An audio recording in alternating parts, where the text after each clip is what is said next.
நீங்க அளவுக்கு அதிகமா யோசிக்கிறதுனால, உங்க வாழ்க்கை ரொம்ப ஸ்லோவா ஆகிட்டு இருக்குன்னு உங்களுக்கு தெரியுமா? நடக்காத ஒரு விஷயத்துக்காக பயந்து, இப்போ நடந்துட்டு இருக்கிற அழகான வாழ்க்கையே நம்ம மிஸ் பண்ணிட்டு இருக்கோம். நிஜத்துல ஓவர் திங்கிங்னா என்ன? ஏதோ ஒரு சின்ன விஷயம் நடக்கும். ஆனா, நம்ம மைண்டு அது சம்மந்தமா 100 கதைகள உருவாக்கும். அவன் என்ன நினைப்பானோ? நாளைக்கு என்ன ஆகுமோ? நான் தப்பு பண்ணிட்டேனா? அப்படின்னு இந்த மாதிரியான கேள்விகள் ஒரு லிமிட் வரைக்கும் சரிதான்.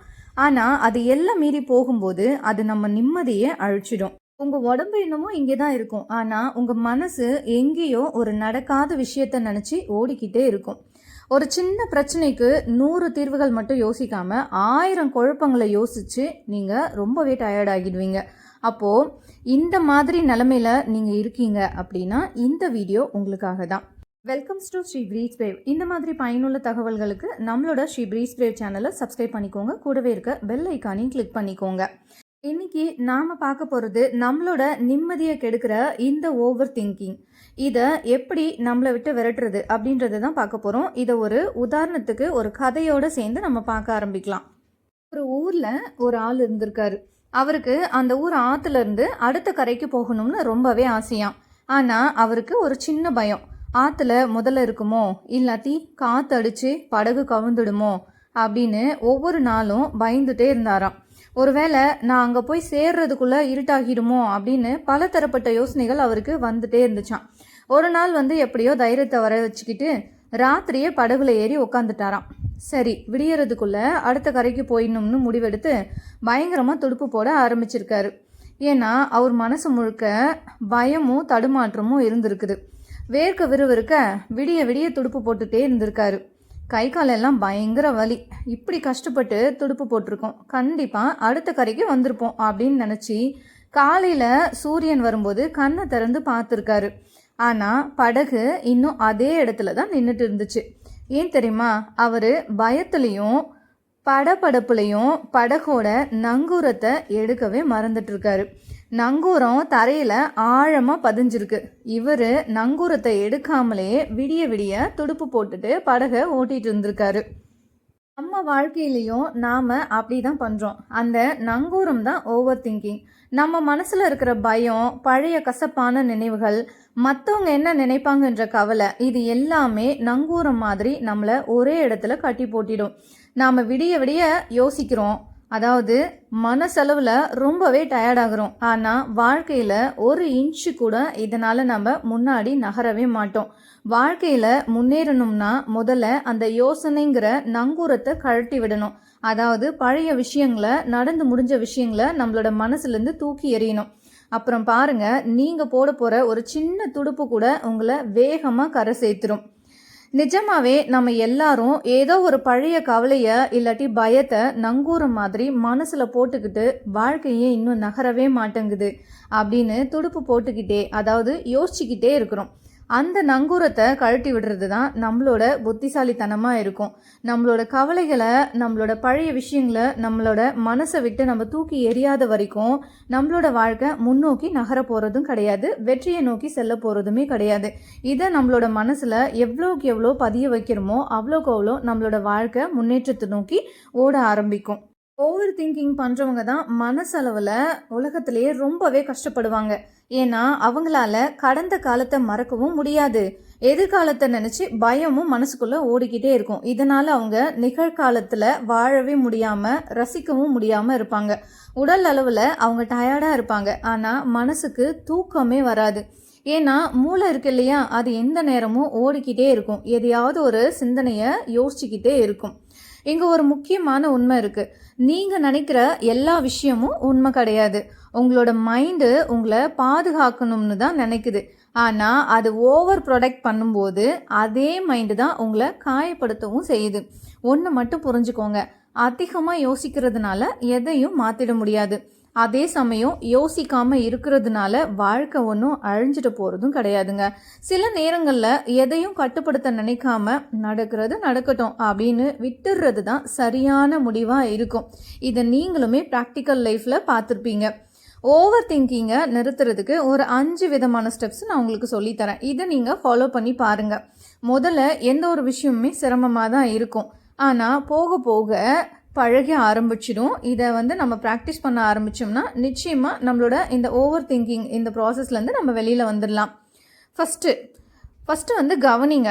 அதாவது அப்சர்வ் பண்ண ஆரம்பிங்க. நாம் இப்போ ஓவராக யோசிக்கிறோம் அப்படின்னு முதல்ல நீங்கள் உணர ஆரம்பிங்க. அடுத்தது 2வது கேள்வி கேளுங்க.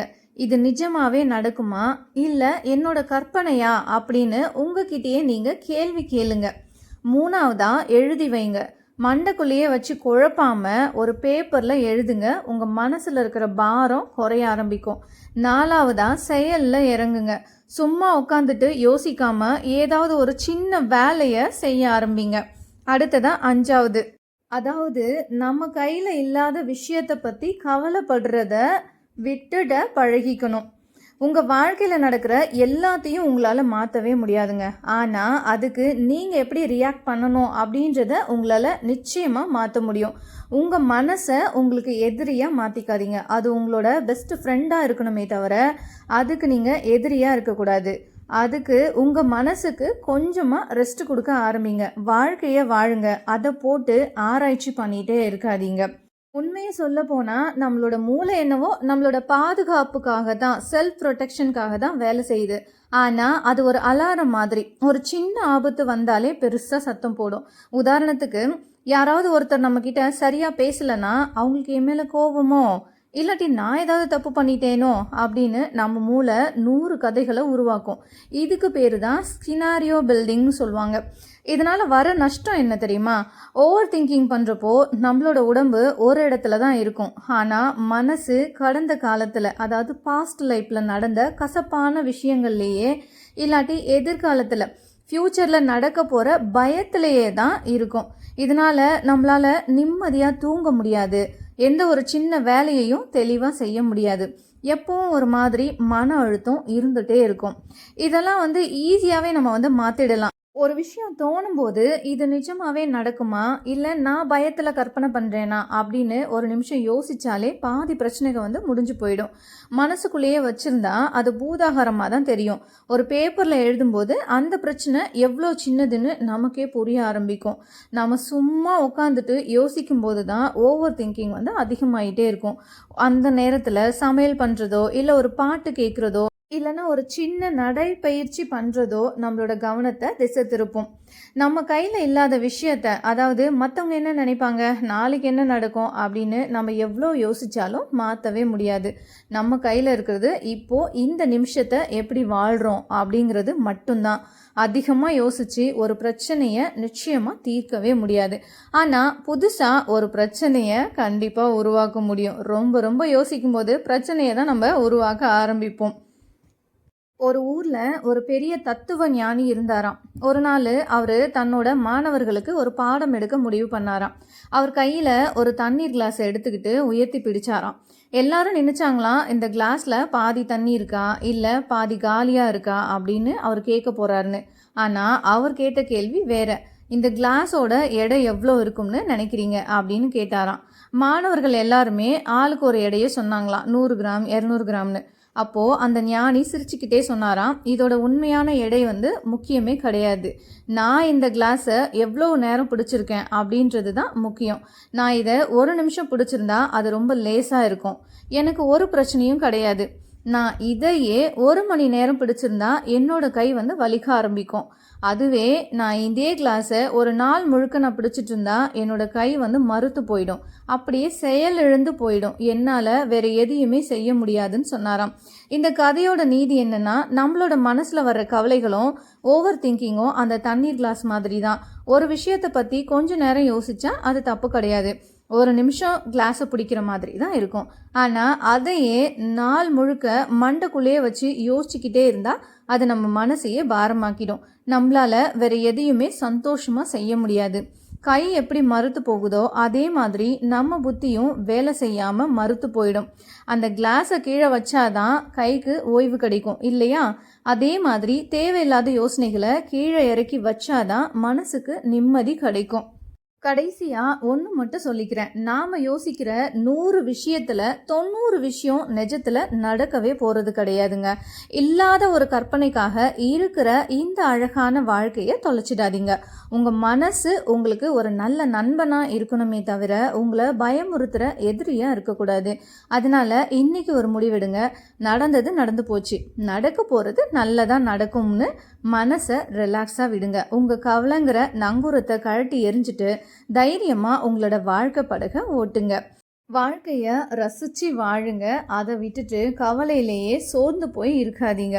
இந்த வீடியோ உங்கள் மனசுக்கு கொஞ்சம் ஆறுதலாக இருந்ததுன்னா நிச்சயமாக ஒரு லைக் போட்டுருங்க. உங்களோட ஃப்ரெண்ட்ஸ் யாராவது இப்படி ஓவராக யோசிச்சுட்டு கஷ்டப்பட்டுட்டு இருந்தாங்கன்னா அவங்களுக்கும் இந்த வீடியோவை ஷேர் பண்ணுங்கள். இன்னொரு நாள் இன்னொரு நல்ல பதிவோடு உங்களை சந்திக்கிறேன். இன்னும் நம்ம ஸ்ரீ பிரீத் ஸ்பிரிட் சேனலை சப்ஸ்கிரைப் பண்ணாமல் பார்க்குறவங்க சப்ஸ்கிரைப் பண்ணிக்கோங்க. கூடவே இருக்க பெல் ஐக்கானையும் கிளிக் பண்ணிக்கோங்க. நன்றி.